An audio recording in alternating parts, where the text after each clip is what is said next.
Hello का स्वागत है आपका आज के सेशन में। आज के सेशन दोस्तों बहुत ही महत्वपूर्ण होने वाला है, जिसमें आपको दोस्तों एसएसटी के टॉप 45 प्रश्न देखने को मिलेंगे दोस्तों। और दोस्तों अगर आपने इन 10 प्रश्नों को सही कर दिया है तो आपका सीटेट बहुत ही अच्छे नंबरों से पास होने वाला है। तो आज की ये अंतिम क्लास है दोस्तों। ऐसी क्लास दोस्तों आपको हर कहीं देखने को नहीं मिलेगी दोस्तों। तो दोस्तों इन प्रश्नों को एग्जाम में जाने से पहले जरूर देख कर जाएँ। एक एक प्रश्न बहुत ही महत्वपूर्ण है, जिसमें हिस्ट्री, पॉलिटिकल और दोस्तों जियोग्राफी दोस्तों ये सारा सब कुछ कवर किया है। तो इन प्रश्नों को बिल्कुल ना छोड़ें। शुरू करते हैं आज के पहले प्रश्न से। आज का पहला प्रश्न बहुत ही महत्वपूर्ण है और दोस्तों ये वो प्रश्न है जो सीटेड एग्जाम में दोस्तों बार बार आते हैं। तो इस बार भी आने की बहुत संभावना है, इसलिए इन प्रश्नों को देखकर जरूर जाएं। आज का पहला प्रश्न है, मणिग्राम और नानदेशी निम्नलिखित में से क्या थे? ऑप्शन नंबर है, चोल शासन की प्रशासनिक इकाइयां थी, या फिर ब्राह्मणों को ब्रह्मदेव के रूप में दिए गए प्रसिद्ध गांव, या फिर चोल काल के प्रसिद्ध शहर थे। ऑप्शन नंबर डी, दक्षिण भारत के प्रसिद्ध व्यापार संघ। तो मणिग्राम और नानदेशी निम्नलिखित में से क्या थे? प्रश्न नंबर 1, तो दोस्तों ये थे दक्षिण भारत के प्रसिद्ध व्यापार संघ। ऑप्शन नंबर डी इसका सही उत्तर हो जाएगा। और जो चैनल पर नए हैं वो चैनल को सब्सक्राइब जरूर कर ले। आज का पहला प्रश्न है, भारत में राज्य के राज्यपाल की नियुक्ति कौन करता है? प्रधानमंत्री, सर्वोच्च न्यायालय के मुख्य न्यायाधीश, भारत के राष्ट्रपति। ऑप्शन नंबर डी सांसद। तो राज्य के राज्यपाल की नियुक्ति कौन करता है? ऑप्शन नंबर सी, ये भारत के राष्ट्रपति द्वारा होती है। ऑप्शन नंबर सी इसका सही उत्तर हो जाएगा दोस्तों। अगर दोस्तों ऑप्शन में राष्ट्रपति ना हो तो दोस्तों केंद्र सरकार हो, तो केंद्र सरकार ही आप सही कर रहे हैं दोस्तों। प्रश्न नंबर 3 है, प्रश्न नंबर 3 में पूछा गया है, मनुष्य ने कुछ क्षेत्रों में लगभग 8000 वर्ष पहले गांवों में रहना आरंभ किया था। निम्नलिखित में से वे क्षेत्र कौन से थे? नर्मदा के आसपास के क्षेत्र, सुलेमान तथा कृथर पहाड़ियाँ, गंगा तथा यमुना दोआब, दक्कन तथा कोंकण। तो 8000 साल पहले गांव में लोगों ने रहना आरंभ किया था, वह कौन से क्षेत्र थे? तो ऑप्शन नंबर बी, सुलेमान तथा कृथर पहाड़ियाँ थी वहां पे। ऑप्शन नंबर बी इसका सही उत्तर हो जाएगा। देखते हैं दोस्तों प्रश्न नंबर 4 को। प्रश्न नंबर 4 में पूछा गया है, भूदान आंदोलन किसने प्रारंभ किया? जयप्रकाश नारायण, विनोबा भावे, जेबी कृपलानी, नरसिंह मेहता। तो भूदान आंदोलन की दोस्तों बात करें तो भूदान आंदोलन दोस्तों विनोबा भावे ने प्रारंभ किया था। ऑप्शन नंबर 20 का सही उत्तर हो जाएगा।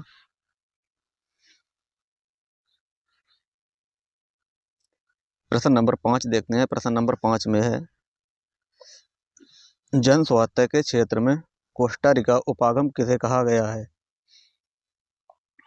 तो कोस्टा रिका उपागम के बारे में दोस्तों यहाँ पे पूछा गया तो किसे कहा गया है? ऑप्शन नंबर, सेना के जवानों के स्वास्थ्य का खर्चा करना। ऑप्शन नंबर बी, स्वास्थ्य और सुरक्षा का एक समान खर्चा करना। ऑप्शन नंबर सी, सुरक्षा बजट पर स्वास्थ्य बजट से ज़्यादा खर्च करना, या फिर सैन्य बल ना रखना ताकि जन स्वास्थ्य पर ज़्यादा खर्चा किया जा सके। प्रश्न नंबर 5, तो कोस्टा रिका उपागम किसे कहा गया दोस्तों? ये कहा गया है सैन्य बल ना रखना ताकि जन स्वास्थ्य पर ज़्यादा खर्चा किया जा सके। ऑप्शन नंबर डी इसका सही उत्तर हो जाएगा। प्रश्न नंबर 6 है। प्रश्न नंबर 6 में पूछा गया है, वह ग्रह कौन सा है जिसके समूह के चारों ओर छल्ले हैं? आपको इनमें से बताना है वह कौन से ग्रह हैं जिनके चारों ओर क्या है, छल्ले हैं दोस्तों। Option number A, B, C, D, 4 ऑप्शनों में से आपको उत्तर बताना तो कौन से हो जाएंगे प्रश्न नंबर 6 के? तो दोस्तों वह ग्रह शनि, बृहस्पति और यूरेनस यूरेनस हैं दोस्तों, जिनके चारों ओर क्या है, छल्ले हैं। तो ऑप्शन नंबर डी इसका सही उत्तर है। ऐसे ही प्रश्न एग्जाम में पूछे जाते हैं, इसलिए इन प्रश्नों को शुरू से अंत तक जरूर देखें। प्रश्न नंबर 7 में है, निम्नलिखित में से कौन काकोरी कांड से संबंधित नहीं है? काकोरी कांड से संबंधित दोस्तों इनमें से कौन सा नहीं है? भगत सिंह, अशफाक उल्ला खां, राम प्रसाद बिस्मिल, राजेंद्र लोहड़ी। काकोरी कांड से संबंधित कौन नहीं है? प्रश्न नंबर 7, तो दोस्तों ये भगत सिंह नहीं है। ऑप्शन नंबर ए इसका सही उत्तर हो जाएगा।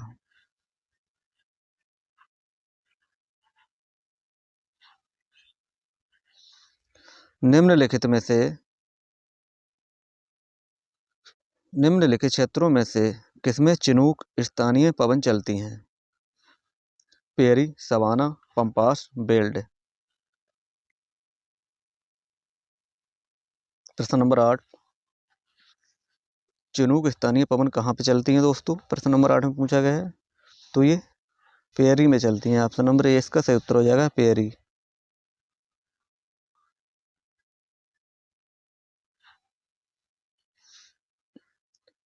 प्रश्न नंबर 9 है। प्रश्न नंबर 9 में पूछा गया है, ऋग्वेद में गंगा और यमुना का कितनी बार नाम आया है? 12 बार, 1 बार, लगभग 1000 या 100 बार।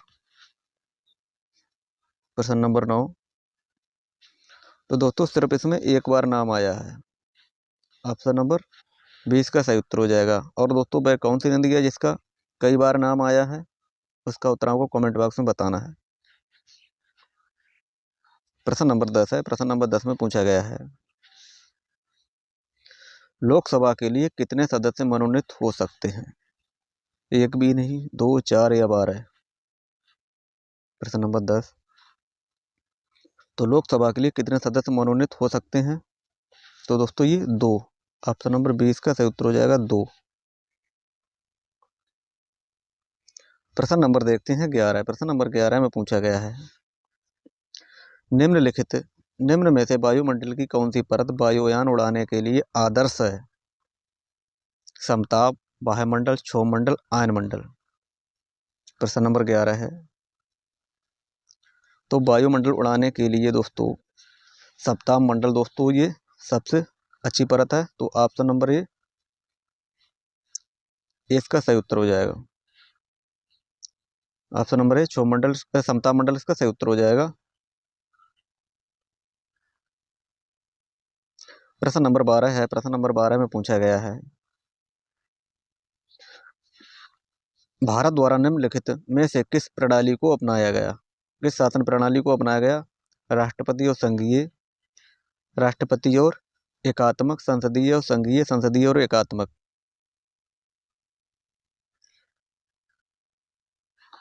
भारत द्वारा निम्नलिखित में से किस शासन प्रणाली को अपनाया गया था दोस्तों? तो दोस्तों ऑप्शन नंबर सी संसदीय और संघीय इसका सही उत्तर हो जाएगा। Option number C. प्रश्न नंबर 13 है। प्रश्न नंबर 13 में पूछा गया है, कन्नौज पर लंबे समय तक त्रिपक्षीय संघर्ष किन 3 राजवंशों के बीच चला? गुर्जर, प्रतिहार, राष्ट्रकूट और चोल। पाल, राष्ट्रकूट और गुर्जर प्रतिहार। गुर्जर प्रतिहार, पाल और चोल। राष्ट्रकूट, चोल और पाल। प्रश्न नंबर 13 है। तो दोस्तों ये थे पाल, राष्ट्रकूट और गुर्जर प्रतिहार। ऑप्शन नंबर 20 का सही उत्तर हो जाएगा। प्रश्न नंबर 14 है। प्रश्न नंबर 14 में पूछा गया है, आराम बाग निम्नलिखित में से किस मुगल बादशाह ने बनवाया? जहांगीर, अकबर, हुमायूं या बाबर। तो आराम बाग किसने बनवाया था दोस्तों? तो ये बनवाया था बाबर ने। ऑप्शन नंबर डी बाबर इसका सही उत्तर हो जाएगा। Option number D Babur. प्रश्न नंबर 15 की बात करें। प्रश्न नंबर 15 में पूछा गया है, स्थान, लोग, वस्तुएं व प्रकृति जो किसी भी जीव को घेरे रहते हैं क्या कहलाते हैं? वह स्थान, लोग, वस्तुएं, प्रकृति किसी भी जीव को घेरे रहते हैं उसे क्या कहते हैं? पर्यावरण, जैविक संसाधन, स्थल मंडल या परिवेश। तो दोस्तों वह पर्यावरण होता है दोस्तों, जो जिसके अंदर दोस्तों सभी चीजों को घेरी रहती हैं दोस्तों, ये पर्यावरण पूरा होता है, जिसमें जानवर, वस्तु, पर्वत सारे सब चीज होते हैं दोस्तों। ऑप्शन नंबर ए इसका सही उत्तर हो जाएगा। देखते हैं प्रश्न नंबर 16 को। प्रश्न नंबर 16 में पूछा गया है, अशोक के अधिकतर अभिलेख निम्नलिखित लिपियों में से किसमें लिखे गए थे? तमिल, ओचकी, देवनागरी, ब्राह्मी। तो अशोक के दोस्तों अभिलेख किस लिपि में लिखे गए? तो ये ब्राह्मी लिपि में सबसे ज्यादा लिखे गए थे। ऑप्शन नंबर डी इसका सही उत्तर हो जाएगा। प्रश्न नंबर 17 में पूछा गया है, उद्योग के निम्नलिखित प्रकारों में से टोकरी बुनाई एक उदाहरण किसका हो जाएगा? लघु आकार संयुक्त क्षेत्र, बृहत आकार सहकारी क्षेत्र। टोकरी बुनाई किसका उदाहरण हो जाएगा? प्रश्न नंबर 17 है दोस्तों, ये लघु आकार का हो जाएगा। ऑप्शन नंबर ए इसका सही उत्तर हो जाएगा। प्रश्न नंबर 18 देखते हैं। प्रश्न नंबर 18 में पूछा गया है, निम्नलिखित में से कौन सा अपर्दन स्थल रूप है? अपर्दन स्थल रूप आपको बताना है, हिमोड़, छत्रक शिला, लोयस या डेल्टा। प्रश्न नंबर 18, तो अपर्दन स्थल रूप दोस्तों ये छत्रक शिला हो जाएगा। ऑप्शन नंबर 20 का सही उत्तर हो जाएगा, छत्रक शिला। प्रश्न नंबर 19 देखते हैं। प्रश्न नंबर 19 में है, ऐसा विश्वास किया जाता है कि ईसा मसीह का जो सेंट थॉमस में आए थे, कहाँ आए थे दोस्तों? ये गोवा, कर्नाटक, तमिलनाडु या फिर केरल। तो ईसा मसीह का शिष्य सेंट थॉमस दोस्तों कहाँ आए थे? ये केरल में आए थे। ऑप्शन नंबर डी इसका सही उत्तर हो जाएगा, केरल। प्रश्न नंबर 20 है। प्रश्न नंबर 20 में पूछा गया है, बात दिग्दर्शी का प्रयोग क्या मापने के लिए किया जाता है? तो बात दिग्दर्शी का प्रयोग क्या मापने के लिए किया जाता है? वायुदाब, वायुदशा, वायु तापमान, वायु वेग। प्रश्न नंबर 20, तो दोस्तों ये वायु की दशा मापने के लिए ऑप्शन नंबर 20 का सही उत्तर हो जाएगा। देखते हैं दोस्तों प्रश्न नंबर 21 को। प्रश्न नंबर 21 में पूछा गया है,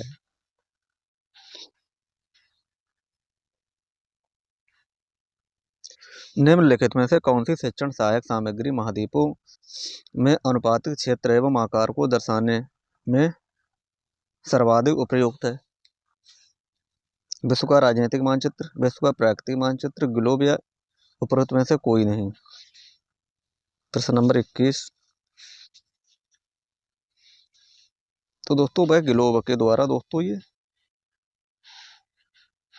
सामग्री महाद्वीपों में अनुपातिक क्षेत्र एवं आकार को दर्शाने के लिए सर्वाधिक उपयुक्त हो जाएगा। Option number C, globe. प्रश्न नंबर 22 देखते हैं। प्रश्न नंबर 22 में पूछा गया है, निम्नलिखित कार्यों में से पटवारी लेखपाल का उत्तरदायित्व कौन सा है? भूमि मापन और आलेखों को सुरक्षित रखना, सामूहिक संपत्ति का निर्माण और रखरखाव, भूमि विकास के लिए रोजगार योजनाओं को लागू करना, शिकायतों की जांच पड़ताल के द्वारा भूमि संबंधी वाद विवाद को रोकना। प्रश्न नंबर 22 का आपको बताना है, तो पटवारी लेखपाल का उत्तरदायित्व क्या होता है दोस्तों? भूमि मापन और आलेखों को सुरक्षित रखना। ऑप्शन नंबर ए इसका सही उत्तर हो जाएगा। प्रश्न नंबर दोस्तों 23 में पूछा गया है, निम्नलिखित में से कौन सा मरुस्थल का एक उदाहरण है? लद्दाख, सुंदरबन, कोंकण, पश्चिमी घाट। तो मरुस्थल का इसमें उदाहरण पूछा गया है प्रश्न नंबर 23 में, तो दोस्तों ये लद्दाख हो जाएगा। ऑप्शन नंबर ए इसका सही उत्तर हो जाएगा, लद्दाख। प्रश्न नंबर 24 में पूछा गया है। प्रश्न नंबर 24 में पूछा गया है, निम्नलिखित में से किसे भारत की रियासतों को एकीकृत करने में निर्णायक भूमिका निभाई? किसने निभाई दोस्तों? ये सरदार वल्लभ भाई पटेल, डॉक्टर बी.आर. अम्बेडकर, श्री राजगोपालाचारी, जवाहरलाल नेहरू। प्रश्न नंबर 24, तो 24 का ऑप्शन नंबर ए सरदार वल्लभ भाई पटेल इसका सही उत्तर हो जाएगा। ऑप्शन नंबर ए इसका सही उत्तर हो जाएगा। प्रश्न नंबर 25 देखते हैं। प्रश्न नंबर 25 में पूछा गया है, निम्नलिखित में से कौन भारत में एक राज्य के राज्यपाल की नियुक्ति करते हैं? तो दोस्तों जैसा कि मैंने आपको बताया था, जहां पर दोस्तों राष्ट्रपति ना हो तो वहां पर अगर केंद्र सरकार हो तो केंद्र सरकार को ही सही करना है। तो 25 का ऑप्शन नंबर डी सही उत्तर हो जाएगा। प्रश्न नंबर 26 है। प्रश्न नंबर 26 में पूछा गया है, खान अब्दुल गफ्फार खान ने उत्तर पश्चिमी सीमांत प्रांत में शक्तिशाली अहिंसक आंदोलन चलाया, जिसके किसके रूप में जाना जाता है? राम रहीम आंदोलन, खिलाफत आंदोलन, खुदाई खिदमतगार आंदोलन, या फिर पख्तून आंदोलन। प्रश्न नंबर 26। तो दोस्तों उसे खुदाई खिदमतगार आंदोलन के नाम से जाना जाता है। ऑप्शन नंबर 3 इसका सही उत्तर हो जाएगा। प्रश्न नंबर 27 देखते हैं। प्रश्न नंबर 27 में पूछा गया है, हिंदू विधवा पुनर्विवाह अधिनियम निम्नलिखित में से किस वर्ष पारित हुआ? 1856, 1840, 1816, 1826। प्रश्न नंबर 27। तो विधवा पुनर्विवाह अधिनियम किस वर्ष पारित हुआ था? तो ये 1856 में दोस्तों। ऑप्शन नंबर ए इसका सही उत्तर हो जाएगा। प्रश्न नंबर 28 है। प्रश्न नंबर 28 में पूछा गया है, निम्नलिखित में से कौन भारत की संविधान सभा का अध्यक्ष था? Doctor Bhimrao Ambedkar, doctor Rajendra Prasad, Jawaharlal Nehru, Shri Rajagopalachari. प्रश्न नंबर 28। तो दोस्तों संविधान सभा का अध्यक्ष कौन था? ये था doctor Rajendra Prasad. Option number 20 का सही उत्तर हो जाएगा। देखते हैं प्रश्न नंबर 29 को। प्रश्न नंबर 29 में पूछा गया है, परमाणु ऊर्जा संयंत्रों में बिजली खाली जगह की प्रक्रिया द्वारा उत्पादित की जाती है। नाभिकीय संगठन, परमाणुीय कंपन, नाभिकीय संलयन, नाभिकीय विखंडन। तो प्रश्न नंबर 29 का आपको बताना है किसके द्वारा दोस्तों ये बिजली उत्पादित की जाती है?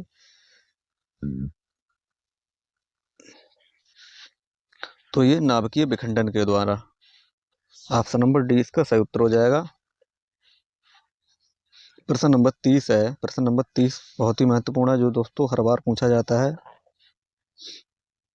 निम्नलिखित में से किस भारतीय साहित्य धरोहर का अर्थ है खाली जगह गुरु के पास जाकर या समीप बैठना? अरण्यक, पुराण, उपनिषद या वेद। तो दोस्तों ये उपनिषद जो होते हैं इनका अर्थ होता है कि गुरु के समीप जाकर बैठना। ऑप्शन नंबर सी इसका सही उत्तर हो जाएगा। प्रश्न नंबर 31 है। प्रश्न नंबर 31 में पूछा गया है, किसी नदी और उसके सहायकों द्वारा अपवाह क्षेत्र कहलाता क्या कहलाता है? नदी, घाटी, नहर, बांध या जलडमरू। प्रश्न नंबर 31।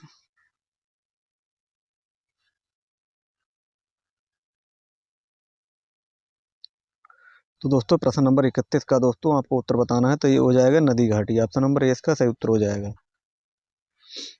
प्रश्न नंबर 32 देखते हैं। प्रश्न नंबर 32 में पूछा गया है, खालसा की स्थापना करने वाले निम्न में से कौन से थे? गुरु गोविंद सिंह, गुरु तेग बहादुर, गुरु नानक देव, गुरु अंगद देव। प्रश्न नंबर 32। तो प्रश्न नंबर 32 की बात करें तो दोस्तों खालसा की स्थापना करने वाले निम्नलिखित में से कौन थे? तो ये थे गुरु गोविंद सिंह। ऑप्शन नंबर ए इसका सही उत्तर हो जाएगा। प्रश्न नंबर 33। प्रश्न नंबर 33 में पूछा गया है, भारत के संविधान में निम्नलिखित में से किसका उल्लेख नहीं किया गया? सरकार का ढांचा, राजनीतिक दलों के नाम, नागरिकों के अधिकार, राज्यों और केंद्र शासित प्रदेशों के नाम। तो संविधान में किसका उल्लेख नहीं किया गया? प्रश्न नंबर 33 में बताना है। तो ये राजनीतिक दलों के नाम। ऑप्शन नंबर 20 का सही उत्तर हो जाएगा। प्रश्न नंबर 34 है, स्वतंत्र भारत के अंतिम गवर्नर जनरल कौन थे? गवर्नर जनरल दोस्तों कौन थे स्वतंत्र भारत के अंतिम? माउंटबेटन, श्री राजगोपालाचारी, सरदार वल्लभ भाई पटेल या फिर जवाहरलाल नेहरू। तो प्रश्न नंबर 34 की बात करें, प्रश्न नंबर 34 में दोस्तों ये श्री राजगोपालाचारी हो जाएंगे। Option number Shri Rajagopalachari option number 20 का सही उत्तर हो जाएगा। प्रश्न नंबर 35 देखते हैं, गुलामगिरी नामक पुस्तक इनमें से किसने लिखी? गुलामगिरी पुस्तक निम्नलिखित में से किसने लिखी? Jyotiba Rao Phule, Shri Narayan, B R Ambedkar, Swami doctor B R Ambedkar. Option number D E V. Ramaswamy Periyar. प्रश्न नंबर 35।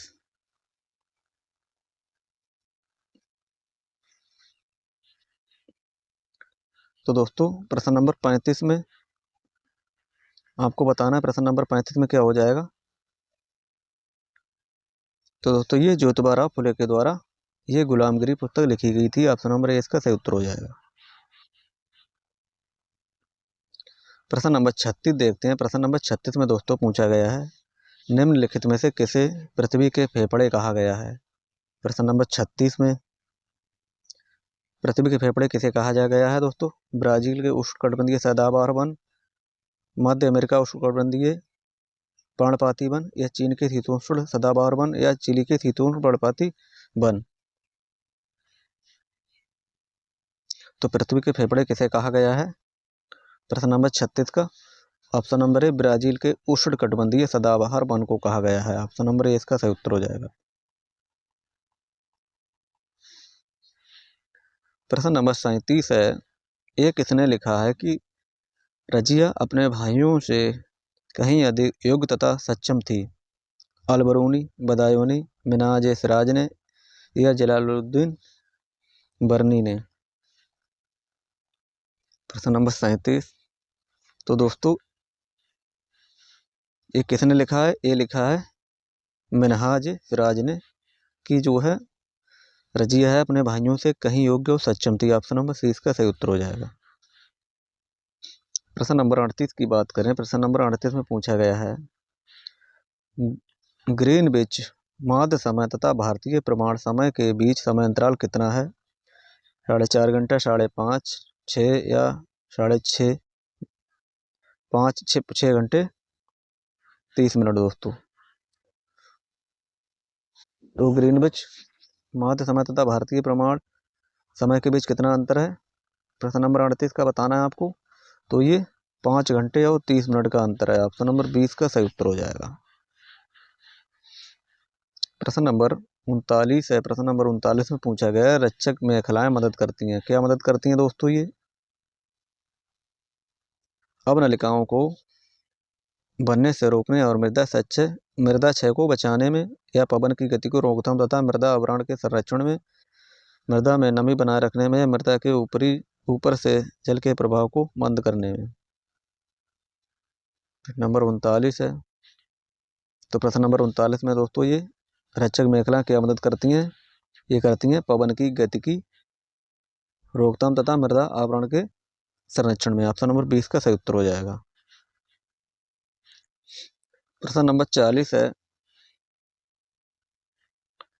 भूपृष्ठ में वह स्थान जहाँ से भूमध्यीय तरंगे आरंभ होती हैं उसे क्या कहते हैं। अधिकेंद्र, क्रेटर, केंद्र, या उद्गम क्षेत्र। प्रश्न नंबर 40 है, भूपृष्ठ में वह स्थान जहाँ से भूकंपीय तरंगे आरंभ होती हैं उसे क्या कहा जाता है। तो दोस्तों उसे कहा जाता है उद्गम केंद्र। ऑप्शन नंबर 30 का सही उत्तर हो जाएगा। प्रश्न नंबर 41 देखते हैं। प्रश्न नंबर 41 में पूछा गया है,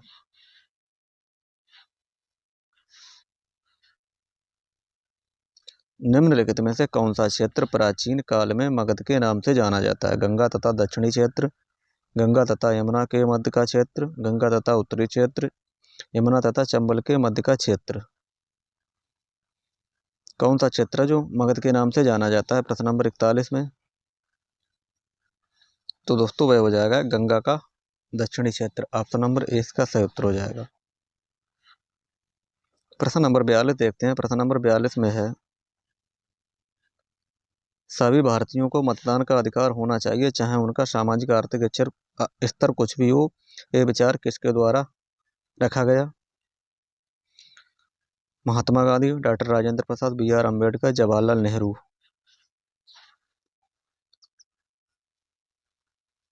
प्रश्न नंबर 42। तो दोस्तों ये कहा गया था बी.आर. अम्बेडकर के द्वारा। ऑप्शन नंबर सी इसका सही उत्तर हो जाएगा। प्रश्न नंबर 43 देखते हैं, जनहित याचिका PIL द्वारा खाली जगह आई है। क्या आई है दोस्तों इसमें प्रश्न नंबर 43 में। न्यायिक सक्रियता में गिरावट, सरकारी कामकाज में बाधा, न्याय मिलने में बढ़त, न्याय मिलने में बाधा। प्रश्न नंबर 43। तो दोस्तों ये न्याय मिलने में बढ़त। ऑप्शन नंबर सी इसका सही उत्तर हो जाएगा। जो दोस्तों जनहित याचिका अपील द्वारा न्याय मिलने में बढ़त आई है दोस्तों। ऑप्शन नंबर सी इसका सही उत्तर हो जाएगा। प्रश्न नंबर 44 है। प्रश्न नंबर 44 में पूछा गया निम्नलिखित में से कौन सा कथन अफ्रीका के बारे में सही है। इसके पश्चिमी यूराल पर्वत जो इसे एशिया से अलग करता है, अफ्रीका का बहुत बड़ा भाग दक्षिणी गोलार्ध में स्थित है। यही एक ऐसी महाद्वीप है जिससे होकर कर्क रेखा, विषुवत तथा मकर रेखाएं गुजरती हैं। गोबी मरुस्थल इस महाद्वीप में स्थित है। प्रश्न नंबर 44। तो प्रश्न नंबर 44 की बात करें तो दोस्तों इसका क्या उत्तर सही हो जाएगा। अफ्रीका के बारे में कौन सा कथन सही हो जाएगा, ये हो जाएगा ऑप्शन नंबर सी। यही एक ऐसा महाद्वीप है जिससे होकर कर्क रेखा, विषुवत रेखा तथा मकर रेखाएं गुजरती हैं अफ्रीका महाद्वीप से। ऑप्शन नंबर सी इसका सही उत्तर हो जाएगा। आज का दोस्तों अंतिम प्रश्न है। अंतिम प्रश्न बहुत ही महत्वपूर्ण है। सबसे पुरानी पांडुलिपियां किस पर लिखी गई थी, पत्थरों पर, कागज पर, लकड़ी पर या फिर ताड़ पात्रों पर। तो दोस्तों सबसे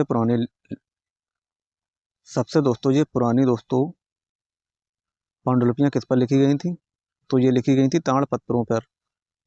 ऑप्शन नंबर डी इसका सही उत्तर हो जाएगा दोस्तों ये रहे आज के टॉप 45 प्रश्न। आपने इन प्रश्नों में से कितने प्रश्न सही किए हैं कमेंट बॉक्स में ज़रूर बताएं। आज के लिए दोस्तों इतना ही। मिलते हैं दोस्तों कल, तब तक के लिए धन्यवाद दोस्तों। और दोस्तों जिसने चैनल को लाइक नहीं किया है, सब्सक्राइब नहीं किया है, वो चैनल को प्लीज़ लाइक और सब्सक्राइब जरूर कर ले दोस्तों। आज की दोस्तों ये SST की अंतिम क्लास रही है। और दोस्तों इन प्रश्नों को देखकर आप एग्ज़ाम में ज़रूर जाइएगा।